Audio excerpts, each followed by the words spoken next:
पेशावर ज़ल्मी के गैर मुल्की खिलाड़ी राओमन पाउल रावलपिंडी के क्राउड ने काफ़ी सपोर्ट किया। काश इस क्राउड को हम साथ कराची भी ले जाते। मैच के बाद प्रेस कॉन्फ्रेंस करते हुए राओमन पाउल ने कहा कि पाकिस्तान सुपर लीग हर खिलाड़ी के लिए अहम है। पीएसएल में लोकल टैलेंट से मुकाबले का मेयार और बढ़ जाता है। उन्होंने कहा कि बाबर आजम भी इंसान है, वो कभी नाकाम भी हो सकता है, लेकिन बाबर आजम एक सुपरस्टार है। बाबर आजम की वजह से ज़ल्मी की फ़ैन फॉलोइंग बढ़ गई है। उनकी बतौर कप्तान हिकमत अमली काफ़ी शानदार।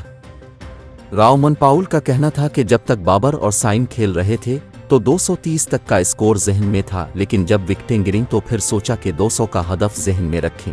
टीम में हर खिलाड़ी का किरदार वाज़ेह है और वो उसको निभा रहा है।